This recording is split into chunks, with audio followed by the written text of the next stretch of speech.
এই নাও, খেয়ে নাও। সকাল গড়িয়ে দুপুর হতে চললো, এখনো কিছু মুখে দাওনি। তুই খেয়েছিস মা? তুই একা হাতে কত কি করিস, তোর খুব কষ্ট হয় তাই না রে মা?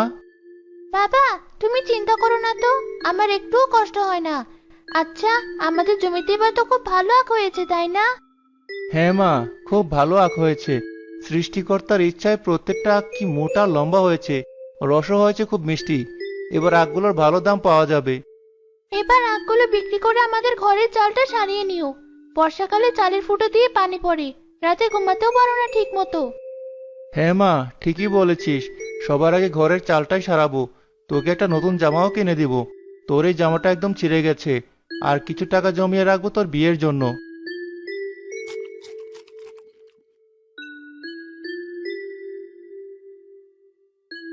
আমি একবার ক্ষেতটা থেকে ঘুরে আসি। আখগুলো পাহারা দিতে হয়, কখন কোন দিক থেকে বিপদ আসে বলা তো যায় না। সাবধানে যেও বাবা, আর দুপুরের খাবার আমি জমিতেই দিয়ে আসবো। ময়নাল মিয়া আপন মনে হাঁটতে হাঁটতে তার জমির দিকে চলে যায়।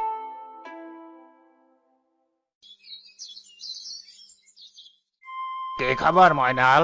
শুনলাম তোর জমিতে নাকি এবার সোনার আখ ফলেছে।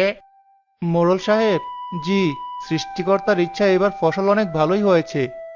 হুম, দেখলাম। আখগুলো তো বেশ তরতাজা।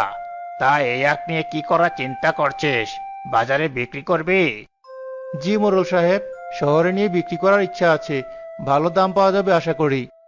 আহ আহ আহ আরে বোকা, তুই শহরে যাবি আখ বিক্রি করতে? তোর মতো গরিব চাষা শহরের ব্যাপারীদের সাথে কথা বলতে পারবি? তারা তোকে ঠকিয়ে সব আখ নামমাত্র দাম দিয়ে নিয়ে যাবে। তার উপর গাড়ি ভাড়া, রাস্তায় কত ঝামেলা। শোন, তোর এত কষ্ট করার দরকার নেই। আমি তোর উপর দয়া করছি। তোর সব আখ আমি কিনে নেব। তোকে আর শহরে যেতে হবে না। এটা তো খুব ভালো কথা মোড়ল সাহেব।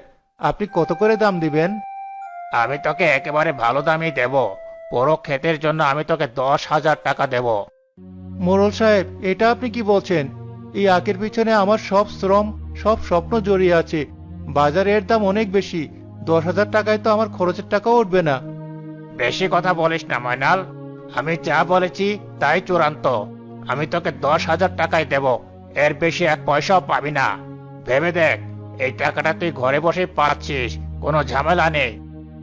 আমাকে মাফ করবেন মোড়ল সাহেব, এই দামে আমি আখ বিক্রি করতে পারবো না। প্রয়োজনে আমি নিজে শহরে গিয়ে বিক্রি করব। তবু এত কম দামে আপনার কাছে দেব না। তোর তো খুব সাহস বেড়েছে দেখছি। তুই আমার প্রস্তাব ফিরিয়ে দিচ্ছিস।